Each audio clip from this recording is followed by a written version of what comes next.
Bonjour et bienvenue dans l'invité de l'économie.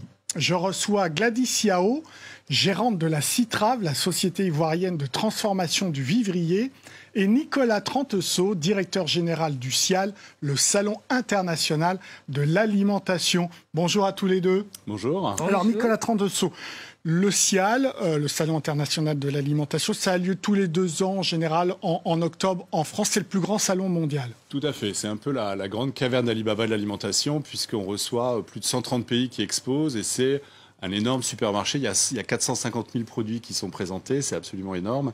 Et du coup, on est sur une représentation même de 10% de l'innovation alimentaire sur ce salon. On parle de produits transformés ou de tous les produits? Produits transformés principalement, mais vraiment sur l'agroalimentaire et pas sur l'agriculture. Il y a aussi des produits fruits et légumes qui peuvent intervenir, bien sûr, mais c'est vraiment toute la chaîne alimentaire qui est représentée. Cette année, vous faites le focus sur l'Afrique. Oui. Pourquoi? L'Afrique, c'est très à la mode aujourd'hui. On a dans les innovations beaucoup de produits africains qui ressortent.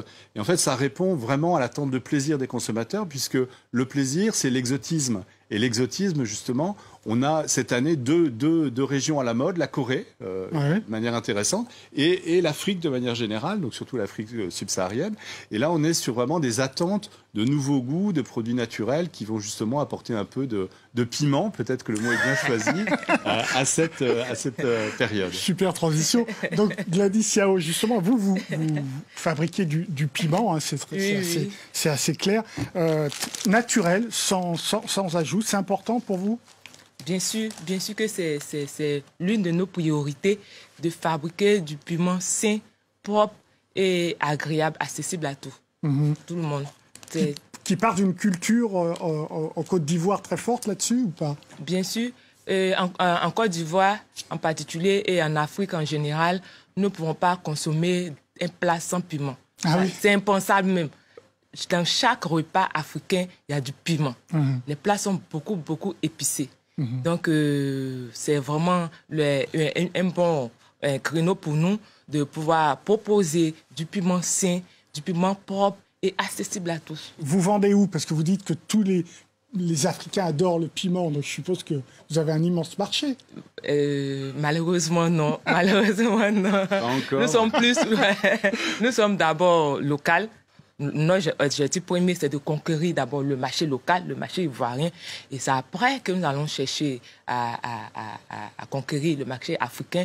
Et puis, pourquoi pas venir en Europe? Parce qu'il y a une grande diaspora africaine qui est là, qui consomme beaucoup aussi le piment. Quand vous dites après, il existe depuis combien de temps ce piment? Depuis 2016. Ah oui, donc c'est assez, c'est assez nouveau. Assez nouveau, c'est ça. Tout doucement, vous allez d'abord conquérir la Côte d'Ivoire et puis après les pays voisins, je suppose. C'est ça. L'enjeu est probablement d'arriver dans les circuits ethniques dans un premier temps pour justement être présent en France, en Europe. Mais très vite, l'enjeu, c'est quand même d'arriver à démocratiser l'utilisation de ces produits et comprendre comment ils peuvent s'inscrire dans l'alimentation de tous les jours, en Europe, aux États-Unis, etc. C'est vrai que ça démarre souvent par la restauration. C'est quelques chefs emblématiques qui commencent à mettre en avant ces produits. Et c'est au restaurant que les consommateurs aiment bien déguster, découvrir des choses. Et après, ils veulent le retrouver dans les épiceries. Et après, voilà, ils vont acheter les produits pour cuisiner à la maison. Alors là, j'ai quelques exemples de produits africains qui seront sur le salon cette année. Donc, il y a évidemment du thé, de la poudre de baobab, du cacao, du bissap, de l'infusion à base de cacao. Donc ça, Gladys, c'est ce qu'on trouve, c'est ce qu'on mange en Afrique, on est d'accord? Bien sûr, bien sûr. Pour l'instant, les difficultés pour que ça arrive sur nos marchés, c'est quoi? Il y a 2 difficultés majeures. D'abord, il y a le problème de logistique. Parce qu'en tant que petite PME, remplir un conteneur et puis envoyer en Europe, c'est pas aisé. Et même si nous avons réussi à le faire, il y a le deuxième souci qui est le problème de représentativité. Il faut quelqu'un sur place ici en Europe qui va accueillir ces produits-là et puis les distribuer. Et vraiment, en tant que TPME, c'est pas évident, c'est pas porté. Justement, Nicolas Tranteseau, qu'est-ce qu'on peut faire pour aider ces TPE, ces PME africaines pour accéder au marché au moins français pour l'instant? Alors, en fait, il y a tout un travail de structuration et d'infrastructure. C'est vrai, aujourd'hui, on est sur beaucoup de petits producteurs.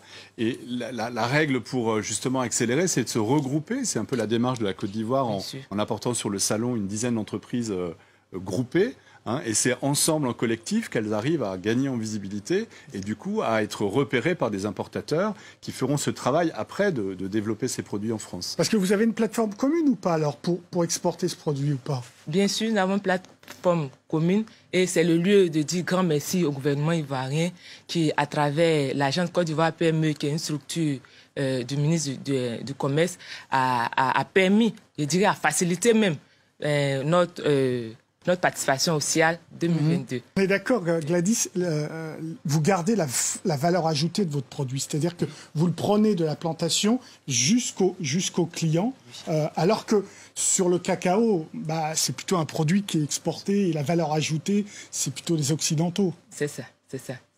Nous achetons directement avec les productrices et tout ce qu'on fait, c'est de trier, d'enlever tout ce qui est éléments étrangers et puis nous le transformons.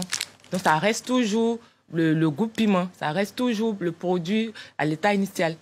C'est comme ça. En termes de narratif, c'est quoi le conseil pour justement que les consommateurs européens prennent en compte ces produits-là? Alors là, je parlais tout à l'heure de pédagogie. Je pense qu'il faut vraiment expliquer comment utiliser les produits. Je pense que la restauration est vraiment un laboratoire au départ. Et on a quelques chefs. On a un premier chef qui a eu une étoile Michelin avec des produits africains. Donc ça, c'était quand même une très belle reconnaissance en France. Et c'est par ce biais-là, souvent, que les choses vont s'accélérer. Et j'aimerais aussi souligner qu'on a des start-up africaines qui sont formidables parce que justement, elles apportent des solutions. On a ce produit dont on parlait tout à l'heure avec une infusion de fèves de cacao qui fait une boisson rafraîchissante. Et ça, c'est un coproduit. Donc c'est vraiment quelque chose qui était jeté avant et qui est utilisé. Donc c'est des belles initiatives de start-up africaines. Vous avez trouvé des chefs africains, Gladys, en France pour leur proposer votre piment ou pas? Je vais en chercher. Ouais. Voilà, c'est pour cela même que nous sommes venus, de chercher à obtenir des contacts afin de pouvoir travailler ensemble. On a besoin d'une coopération.